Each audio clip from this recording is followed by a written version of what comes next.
Olá, bora ver se conseguimos ir para o segundo vídeo dessa semana. Esse é o canal Comente Bíblia. Hoje você vai poder me acompanhar aí em Neemias capítulo 8, a partir do versículo 13, onde vai falar da festa dos tabernáculos, no caso, e a descoberta do livro da lei, tá bom? A leitura da lei surtiu muito efeito. Se você tem a Bíblia em ordem cronológica, basta procurar a página 1001 e procurar à direita aí, a parte. Neemias 8, no versículo 13, diz que no segundo dia do mês, os chefes de todas as famílias, os sacerdotes, os levitas, reuniram-se com o escriba Esdras para estudarem a palavra da lei, as palavras da lei. E o que eles descobriram? Eles descobriram na lei que o Senhor tinha ordenado por meio de Moisés que os israelitas deveriam morar em tendas durante as festas do sétimo mês, festa do tabernáculo. Então eles providenciaram, diz aí do versículo 15 e 16, que eles subiram lá, os monstros foram atrás dos ramos de oliveira e tal, a oliveira brava, a oliveira também normal. E no versículo 17, a parte B, que coisa linda, diz aqui que desde os dias de Josué, filho de Num, nós não estamos falando de Josué, filho de Josadac, não. Esse Josué, filho de Josadac, foi o que veio juntamente com Zorobabel da Babilônia. Está falando aqui do primeiro Josué, que era serviçal do Moisés, discípulo do Moisés. Desde os dias de Josué, filho de Num, até aquele dia, os israelitas nunca tinham celebrado a festa dos tabernáculos daquela maneira. E grande foi a alegria deles. Então, tem a festa dos tabernáculos, tem durante uma semana, eles ficam em tendas, lendo a lei, meditando na lei, e no final tem uma assembleia. Neemias 8, verso 18 diz que dia após dia, desde o primeiro dia até o último dia da festa, Esdras leu o livro da lei de Deus. Esdras estava vivo aqui, a última aparição dele, eu acho. Então eles celebraram a festa durante esses 7 dias, e no 8º dia, conforme o ritual, conforme a lei, houve uma reunião solene. Neemias, no capítulo 9, no versículo 1, diz que no 24º dia do mês, né, os israelitas se reuniram, jejuaram, vestiram pano de saco, se puseram terra sobre a cabeça. E os que eram da descendência de Israel, né, tinham se separado de todos os povos estrangeiros, levantaram-se dos seus lugares, confessaram os seus pecados e a maldade dos seus antepassados. Olha só, não basta só confessar os seus, tem que confessar. Olha, eles erraram, eles não sabiam que a lei existia ou simplesmente não deram crédito à lei de Moisés. Bom, eles leram o livro da lei do Senhor e confessaram o pecado. Durante 3 horas, eles leram o livro da lei. E depois mais 3 horas confessando o pecado. Será que tinha o que confessar? Hoje as pessoas dizem que não tem muito o que orar, não consigo passar nem 30 minutos. Você imagine se você tivesse condição de olhar na Bíblia o tanto que você está errando contra aquilo que é preceito e determinação bíblica para você e para mim. Né? Imagine quando a gente for olhar para a Bíblia. Aí sim, aí você vai achar tempo. São 3 horas lendo e 3 horas se arrependendo. Ou seja, como é que é isso? Não, eu estou lendo aqui, aqui está dizendo que eu tinha que fazer isso, eu não estou fazendo. Espera aí, vamos parar, vamos agora prostrar, vamos orar, vamos nos arrepender. Vamos confessar pecado e vamos fazer o compromisso de não errar mais, né, gente? Porque, presta atenção, você errar por ignorância é uma coisa, você errar sabendo, aí é safadeza, tá? É safadeza. Não tem nada de sacrilégio mais não, é safadeza. A benevolência de Deus é relembrada. Neemias 9, verso 4 diz que em pé na plataforma estavam os levitas, tal. Em alta voz eles clamavam ao Senhor seu Deus, pedindo perdão no caso, né? Versículo 5, parte B, diz que eles conclamavam o povo, dizendo, levantem-se, louve ao Senhor seu Deus, que vive para todo sempre. E aí do versículo 6 até o versículo 37, é só esse negócio de confissão de pecados deles e dos seus antepassados. E aí você vai no versículo 38 de Neemias 9, diz que em vista de tudo isso, fizemos um acordo por escrito e assinado por nossos líderes, nossos levitas, nossos sacerdotes. Olha aí, é sempre assim.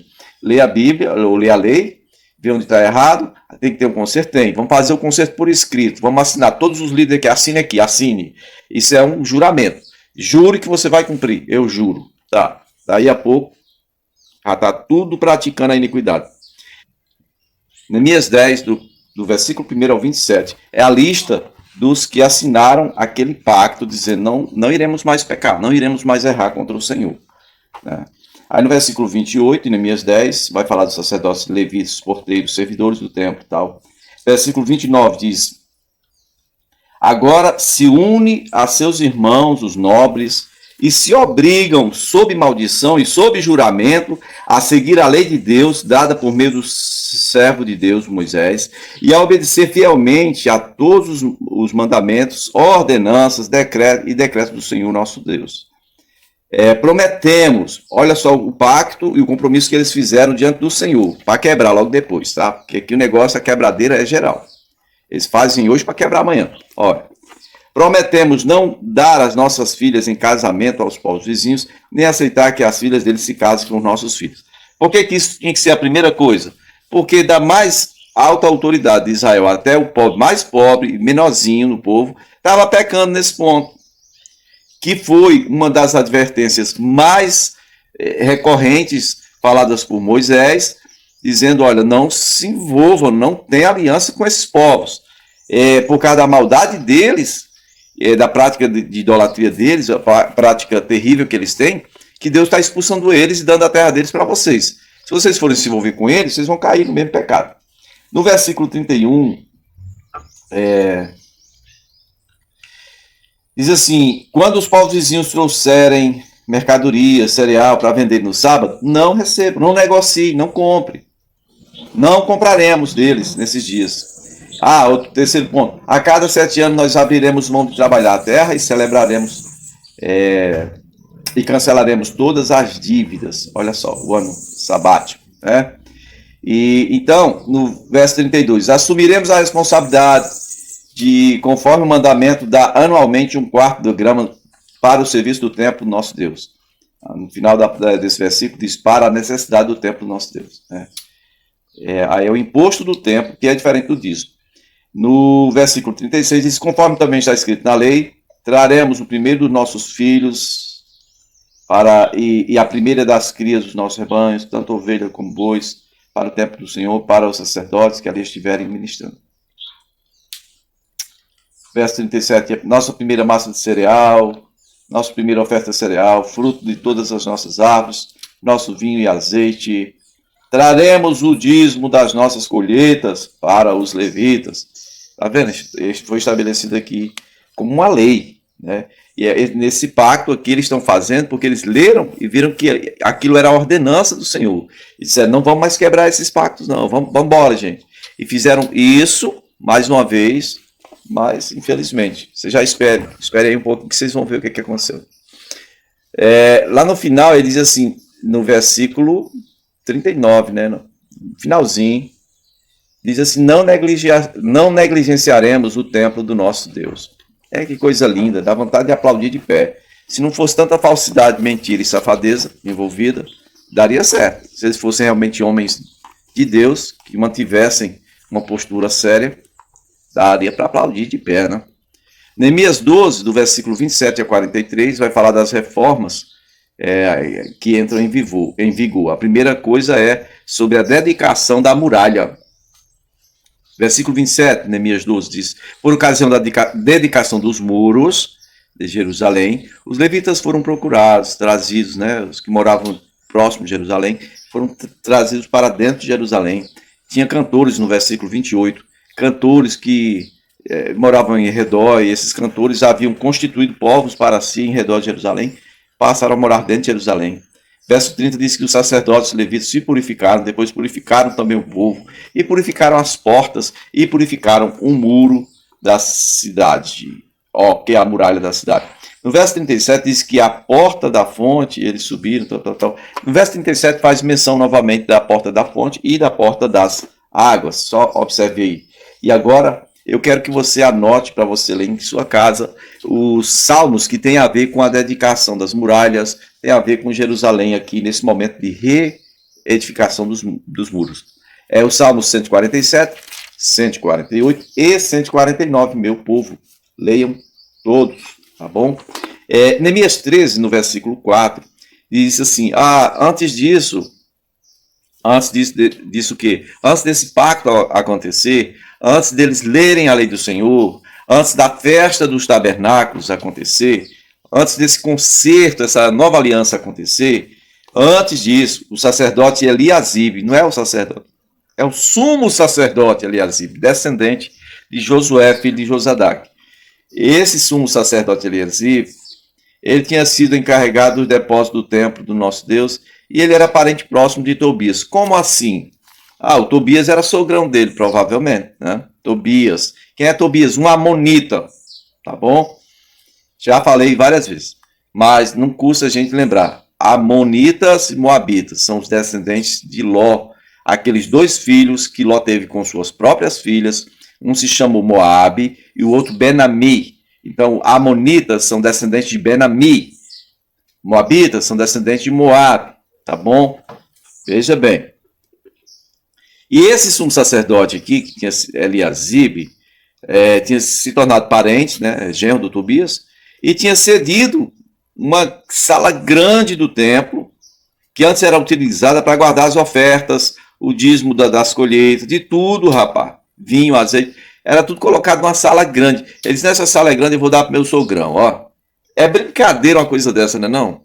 O sumo sacerdote, que tinha que ter, ele tinha o dever de ensinar a lei para o povo, estava aí, ó. Misericórdia, é muita miséria de entendimento, viu? Neemias 12, verso 44, diz que nessa ocasião foram designados alguns encarregados dos depósitos, onde se recebiam as contribuições gerais. Agora, voltando aí no Neemias 13, versículo 1 e 2, diz que naquele dia, no dia do livro da lei de Moisés foi aberto, foi lido, em alta voz diante do povo, naquele dia foi encontrado, estava escrito lá, que nenhum amonita ou moabita jamais poderia ser admitido no povo de Deus. Pois eles, ao invés de trazer água e comida para os israelitas, o que fizeram foi contratar Balaão para vir amaldiçoar o povo de Deus, para ver se eles conseguiam fazer guerra e matar o povo de Deus, não, o povo de Israel. E aí Deus transformou maldição em bênção, e quando o povo todo ouviu essa história, essa lei, então o povo todo excluiu de Israel todos os que eram da descendência estrangeira. Então saiu fora o Tobias e o Sambalate. Estão entendendo, queridos? Estão entendendo como é que estava o negócio aqui? Bom, e o Esdras ainda estava vivo nessa época, gente? Estava. Ele estava lendo a lei. Por que ele não tinha mais tanto poder de fazer alguma coisa acontecer? Vou explicar. A liderança que estava em redor dele se corrompeu. Ele ia fazer o quê? Ficar quieto. Já estava velhinho. Agora eu quero que você anote aí e leia Salmo 119. Ele entra na história aqui, na cronologia da Bíblia cronológica, ele entra agora. E também o Salmo de número 1, ele entra aqui. Né? É um chamado, uma advertência ao povo a meditar sempre na palavra de Deus. Tanto o 119 quanto o Salmo 1 fala dessas coisas. Para quê? Para não pecar contra Deus. Né? No Salmo 119 diz, escondi a tua palavra em meu coração para eu não pecar contra ti. Mas o povo só ouvia e depois voltava a pecar. É triste isso. Bom, no próximo vídeo a gente dá continuidade aqui a essa história, se o Senhor nos permitir. Nos segue.